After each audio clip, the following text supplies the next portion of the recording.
Okay, so I'm Selma.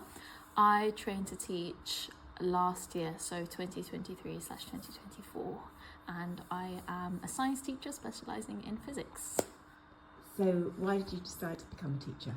So growing up, I was always fascinated with physics, and I also, while being fascinated, found it really scary and difficult. And the further I got in my studies, the more I realised that it's not just me who finds it difficult. Everyone around me finds it difficult. It has this reputation for being the most difficult science, and it seems like it's more daunting for girls than for boys. And I realised that at university we did I did a module on physics education, and we looked at the differences in the percentage of males studying physics who go on to do physics at A-level and the percentage of females who go on to do physics at A-level. And for female students, it's a lot lower. And when I decided I wanted to become a teacher, I wanted to do it to sort of break down those barriers. I felt like it would be really refreshing for my female students to see, oh, I have a female teacher and she did physics at university, so it must be doable. I wanted them to think that physics was doable, and I wanted them to think that physics was fun. I really love showing my passion for physics through my teaching and inspiring students, and I'm really able to do that, especially with my year 10s, because they now understand a lot of things, and I can really challenge them with some of my university content. But yeah. So Selma, why did you choose i2i to train to teach? So when I was looking at different training providers, I looked at their website first, and the first thing I saw in the i2i website was the testimonies of the previous trainees, and they all talked about how supportive the people in i2i were and how thorough and well structured the program was, which was really what I was looking for, because coming from university, it's not really a lot of structure.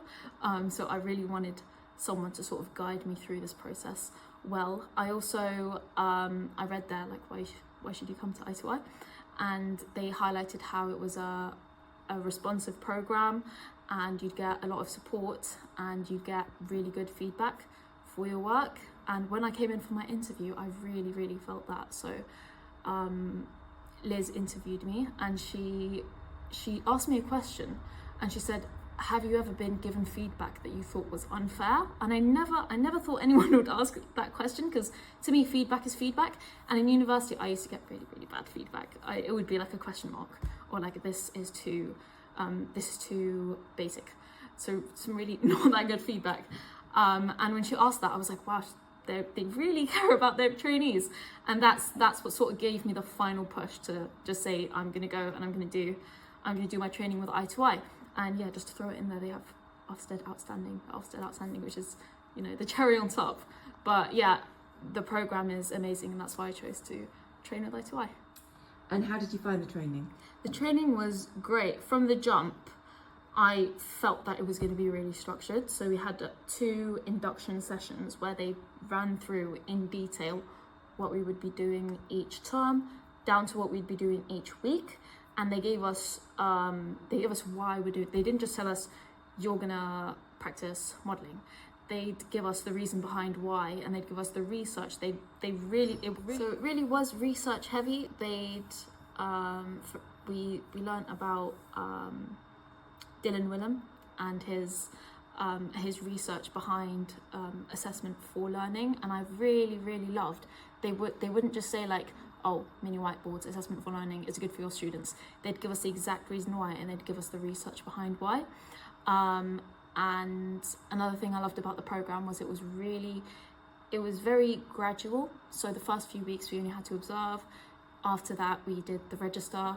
The week after that we do 5 minutes of a lesson. After that it just built up very gradually, which was really good for me, because we weren't just thrown in the deep end and expected to figure something out. And throughout the whole program there was no sort of expectation of you're supposed to be doing this now. So we had some trainees who'd start teaching, I don't know, a few weeks in, and then we had trainees who'd take their time, and it was never at any point did we feel like you're supposed to do this, you're supposed to get this, you're supposed to know this. It was all yeah, it was all really, really supportive. If there was something we really didn't get, we'd discuss with our mentors, we'd discuss with people in i2i, and they'd be ready with an answer, they'd be ready to help, which I really, really appreciated about the programme. And how's it going this first year of teaching? It's great. It's a really, for the first few weeks, I was really on edge because I didn't have my mentor or a teacher there to just sort of watch me and to make sure to keep me accountable for what I'm doing. But I learned that all the things we learned in i2i, it wasn't extra. It's not like 1% of teachers are amazing and they do everything that i2i teaches them. Everything that we were taught at i2i, we'd use because it would make our classes easier to teach. So what we were taught in behaviour for learning, I'd use all these strategies now to ensure that my classes are ready to learn. And I'd also, everything we learned for assessment for learning, how students learn, all of that, I'm embedding in my practice now. I don't need someone there now to keep me accountable and to sort of tell me to use those teaching strategies. Now I'm just doing it automatically. And it's also really nice having my own space with my students that I can just I reign over them all now. And yeah, it's really good now because I can build like more personal relationships with my students. They see me now as I miss now. And I just love how they're so appreciative of me just showing up and teaching them and having fun with them. But yeah, my first year of teaching is going great. So have you got any advice for anyone considering training to teach? I think my biggest piece of advice would be to do really thorough research on the training provider that you want. Before I trained, I was really, really scared because what I'd see on social media was that people who train to teach will leave in the first 3 years, or I just kept seeing negative things. And that was sort of that was one of my biggest worries when I joined. I was like, I'm scared that my training provider and my school won't give me enough support. But having researched i2i and gone to the interview, I was then like reassured that no, I'm not going to have a really negative experience here. I know that the training provider is going to give me this method of support. And yeah, the other thing is to be really, really sure that you want to be a teacher, because it takes a special type of person to be a teacher. You have to be you'd have to be really ready to just sacrifice a lot of your time for your job. But you know, when you do that, the outcome is amazing. It is the most rewarding job in the world. It's so fun.